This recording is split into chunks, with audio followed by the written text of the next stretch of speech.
the rhythmic thud of jackboots, the smell of scorched paper, and 3 inches of aging oak. That is the only wall between $1 billion machinery of genocide and 13 souls huddled in the dust. The Third Reich was a masterpiece of lethal mathematics, a system built to be absolute, inescapable, and perfect. How did a floating fortress of total control surrender to a teenage girl's silence? Why did the most efficient killers in history fail to hear 13 hearts beating directly beneath their own feet every night for 2 years? But history got it wrong. The experts in iron and leather only saw a servant girl with flour-dusted hands and a peasant's name. They dismissed her as a ghost. They never saw the iron in her spine, or the 13 shadows she held in her hands. Why did the powerful system ignore the only tactic that could save them? The answer wasn't in the classified vaults, but in the hands of the underdog, in the dust of time. The air in Przemyśl, Poland, in July of 1942, does not smell of summer. It smells of ash and the metallic tang of fear. To walk the streets is to walk a tightrope between the living and the disappeared. The German administration had a saying during those months, a crystallization of their absolute confidence. The ghetto is a closed book. Once the ink is dry, no one returns from the final page. They believed their system of liquidation was a mathematical certainty: input, humanity, process, isolation, output, erasure. But while the system screamed its orders through loudspeakers and the boots of the SS rhythmically hammered the cobblestones, 16-year-old Stefania was already in the dark, holding the silence that would save them. She is alone. Her parents are gone, taken by the forced labor camps.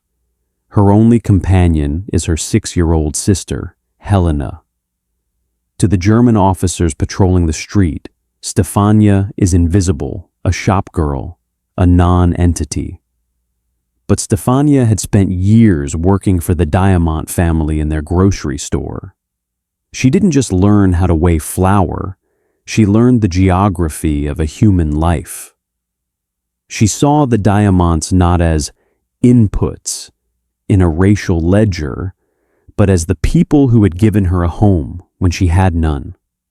Then, the knock comes. It is Max Diamant. He has escaped the train to Belzec. He is covered in the filth of the sewers and the stench of the grave. He asks for a place to hide for a few days. This is the fatal flaw in the German machine. It relied on the assumption that fear is the ultimate currency.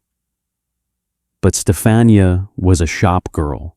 She knew that when everything is taken from you, the value of what remains your conscience becomes infinite. She says yes. The mechanism of her defiance is deceptively simple. She does not build a fortress, she builds a facade. She moves from a small apartment to a larger house on Tatarská Street. The logic of the system was that a girl with no money and no status would never seek a larger home unless she was working for the Reich. She uses their own prejudice as a camouflage. But the black box of survival is a hungry one. To feed Max and soon his family, and then others who crawl out of the wreckage of the ghetto, Stefania must navigate a lethal economy. Input: one teenager's meager ration card. The mechanic. She must find a way to multiply calories without alerting the shopkeepers or the neighbors who are paid to be spies. She begins to trade her own clothes, her labor, and her sleep for extra scraps of bread. Output: the machine is blind.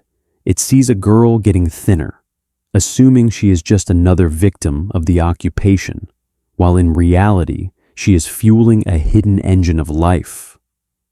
while the local commandant toasted to a Judenrein, Przemyśl, he had fatally underestimated his surroundings. He treated the silence of the Polish working class as submission. But he had missed the one girl who saw his complexity and countered it with a brutal simplicity. While the experts of the SS were busy filing paperwork for the thousands they had murdered, Stefania was quietly calculating how to keep 13 hearts beating in a space meant for dust. The risk escalated when a neighbor, a woman who wore her loyalty to the new order like a badge, cornered Stefania in the hallway. "You have too much laundry for one girl," she whispered, her eyes sharp with the hope of a reward. Stefania didn't blink. She didn't offer a complex lie. She looked the woman in the eye and said, "I like to be clean, don't you?" She offered a solution of mundane vanity to mask a revolutionary truth. The neighbor mocked her for being a frivolous girl and walked away. The system's own arrogance, the belief that a girl like Stefania was incapable of anything beyond petty concerns, was the very thing that kept the attic door invisible. But the attic was becoming crowded. 13 people, 13 sets of lungs, 13 pairs of feet that could never truly touch the floor. One night, the sound of a heavy truck echoes down Tatarská Street. It doesn't pass by, it stops. The brakes squeal like a dying animal. And for a moment, there is only silence. Then, the steel screams. The SS has arrived, but they aren't here to search the house. They are here to move in. The SS didn't just bring their uniforms into the house at 3 Tatarská Street.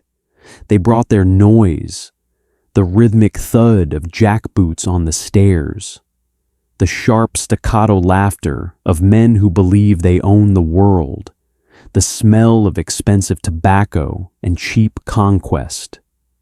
They requisitioned the apartment directly below the attic.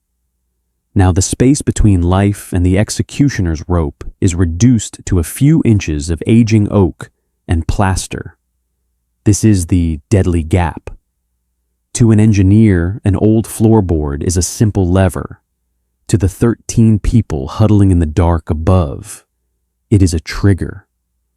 The mechanism of death is simple. Input a shifted foot or a stifled cough. The physics. Sound waves travel through the hollow cavities of the lath and plaster ceiling, which acts like a drum skin, amplifying every vibration for the ears below. Output.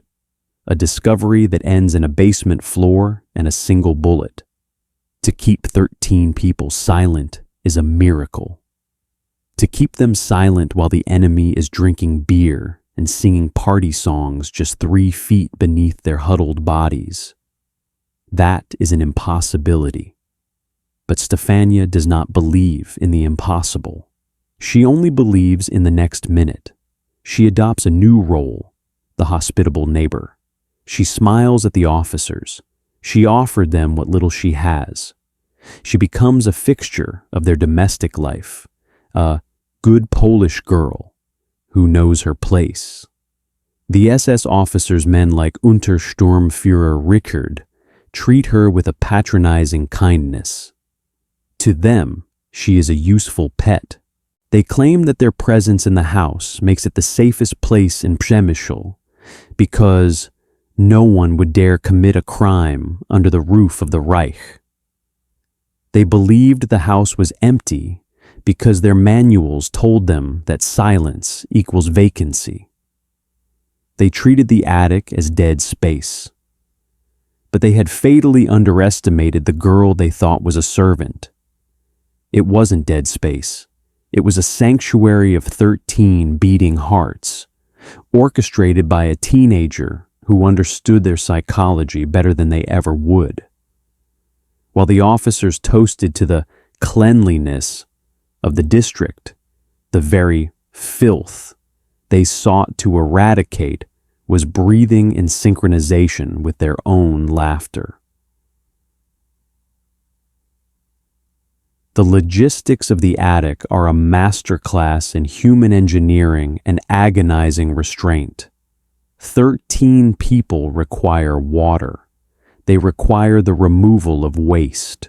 Most of all, they require calories. Stefania's day is a yes, but cycle of survival.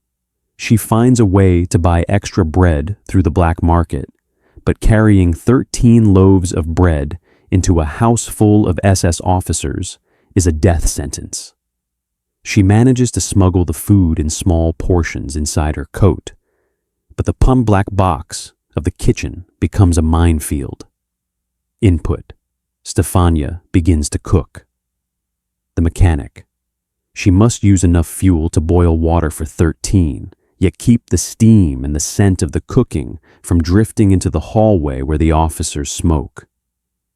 She times her cooking to coincide with the officers' own meals, using the smell of their pork and cabbage to mask the thin vegetable broth of the fugitives.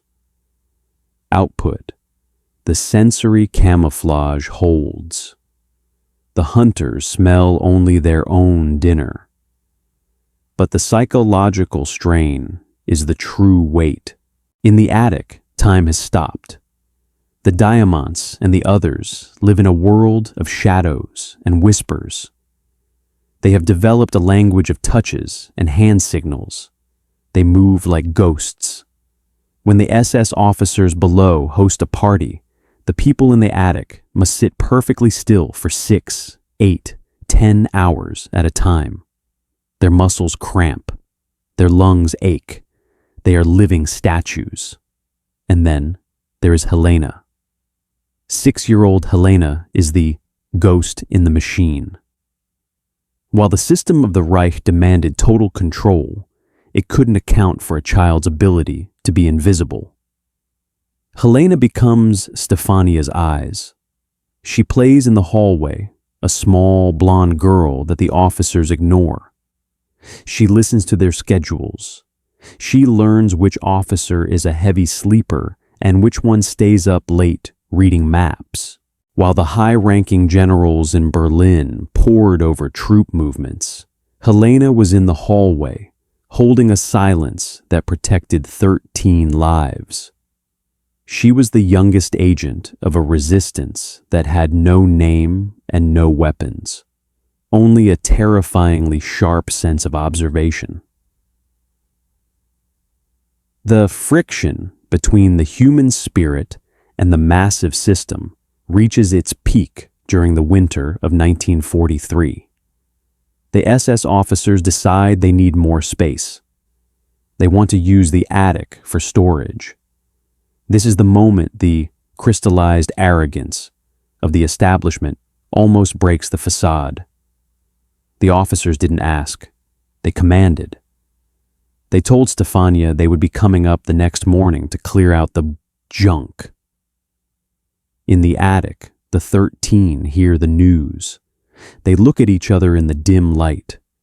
They know that 13 people cannot hide in a room that is being emptied. They begin to prepare for the end. They look for sharp objects, for anything to end their lives before the SS can take them to the camps. Stefania stands in the kitchen, her hand shaking as she scrubs a pot. She hears the officers laughing below. She hears them talking about the efficiency of their new quarters. She walks down the stairs. She finds Untersturmführer Richard.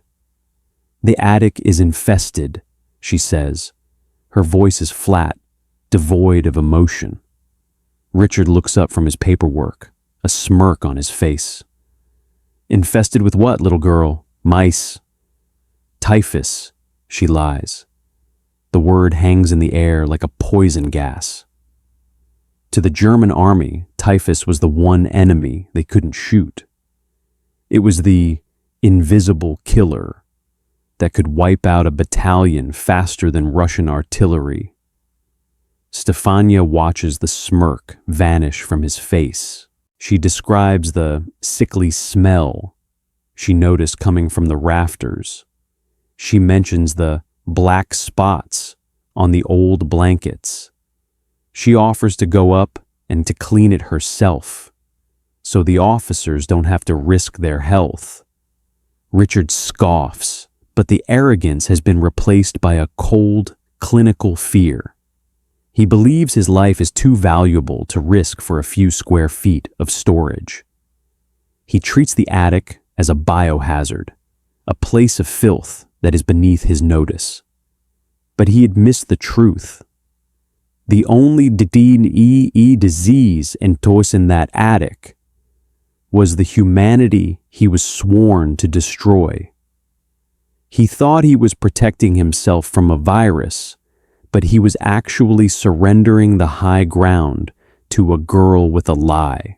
While he ordered his men to stay away from the tainted stairs, Stefania was already moving back into the shadows, carrying the water that would keep the infestation alive for another night. The "yes, but" technique continues. She saved the attic from the storage plan, but now the officers are suspicious of her movements. They wonder why she spends so much time cleaning a room that is supposedly filled with death. One evening, an officer named Kurt stops her. He is younger, sharper, and he hasn't been softened by the easy life of the occupation. He doesn't believe in the typhus. He stands at the base of the attic stairs, his hand on his holster. "I don't smell any sickness," he says. He looks at Stefania, his eyes searching her face for a flicker of a system error. Stefania feels the time freeze. The air in the hallway is thick with the smell of floor wax and the officer's leather belt. She can hear the heartbeat of the house. Above her, 13 people have stopped breathing. They are so still they have become part of the architecture. "The smell is faint," she whispers, "like the smell of a grave that hasn't been closed yet." "Do you really want to be the one to open it, Kurt?" It is a moment of weaponized irony. She is telling him the literal truth, but he hears it as a warning of infection. Kurt hesitates. He looks at the dark, narrow stairs. He thinks of his mother in Munich. He thinks of the medals he wants to win. He decides that the manual of self-preservation is more important than his curiosity. He turns away. "Clean it quickly," he snaps, "before the rot spreads." He walks back into his room and slams the door. The hubris of the hunter is his greatest blind spot. He believed that because he held the gun, he held the truth. But the truth was huddled in the rafters, trembling in the cold, while the girl who owned nothing but her courage stood guard. The resistance personification had been defeated not by a bullet, but by his own fear of the very people he considered inferior. But as the winter of 1944 approaches, the distant rumble of the Eastern Front begins to shake the floorboards of 3 Tatarská Street. The system is starting to crack, and a cornered animal is always the most dangerous. The SS are preparing to leave, and they have no intention of leaving any witnesses behind. The distant thunder of the Soviet Katyushas is no longer a rumor. It is a vibration in the marrow of the house. The German retreat in July 1944 is not a parade. It is a hemorrhage. A retreating army is like a vacuum. It pulls everything into its wake, or it incinerates what it leaves behind to deny the enemy a single scrap of comfort. For the 13 souls in the attic, this is the most dangerous hour. They are no longer hiding from a search. They are hiding from a funeral pyre. The SS officers downstairs are no longer laughing. They are burning papers. The smell of charred bureaucracy fills the vents. It is the scent of a system trying to erase its own fingerprints. Stefania stands by the window, watching the columns of gray trucks churn the mud. She knows the manual of retreat often includes a final cleansing. Then the house goes silent. The heavy oak door downstairs slams one last time. The engine of the last horse staff car fades into the cacophony of the retreating front. But Stefania does not move. She knows the fatal flaw of hope. If she calls them down too early, they might walk straight into a stray patrol or a scorched earth squad. She waits for the silence to ripen. She waits until the air in the house feels empty of the hunter's breath. Then she climbs the stairs. She doesn't knock. She doesn't whisper. She simply opens the door. The emergence is not a cinematic explosion of joy. It is a slow, agonizing crawl of ghosts. The time freeze of 2 years ends in a blinding shaft of afternoon sun. To the 13, the light is a physical weight. It hurts. Their skin is the color of parchment, translucent and mapped with the blue of starved veins. Their eyes, accustomed only to the flickering amber of a single candle, blink in a world that has turned violently bright. Max Diamant is the first to step onto the floorboards of the hallway. His legs, cramped by months of sitting in a space meant for dust, buckle beneath him. He has to learn how to be a man of 3 dimensions again. One by one, they descend. 13 shadows stepping into the light of a liberated Poland. They are the only ones. Out of the thousands who once lived in the Przemyśl ghetto, these 13 are the statistical error in the Reich's perfect ledger. But the victory is seasoned with a bitter aftertaste. As the Red Army tanks roll through the streets, the world does not stop to thank the 16-year-old girl. There are no medals waiting on the kitchen table. In the chaos of the post-war system, the hero is often seen as a complication. The cruel irony of Stefania's triumph is that the very society she saved them into would soon become suspicious of her.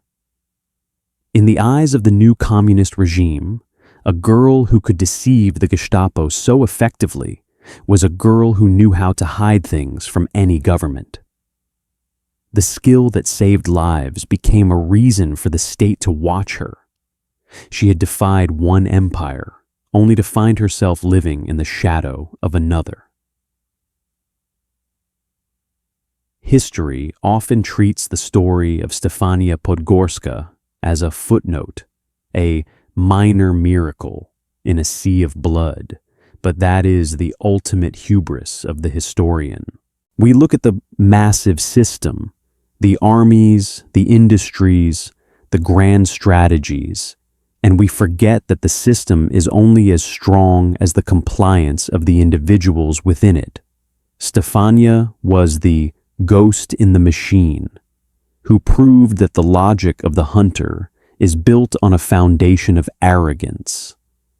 The Nazis believed they had accounted for every variable, but they hadn't accounted for a teenage girl who refused to be afraid of a manual.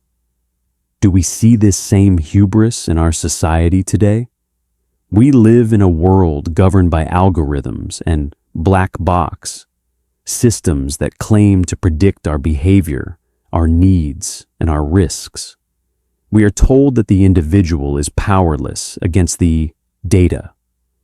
But Stefania's attic remains a cinematic testament to the contrary. It reminds us that the most powerful weapon against any system is the quiet competence of a single soul who decides that mercy is more important than survival.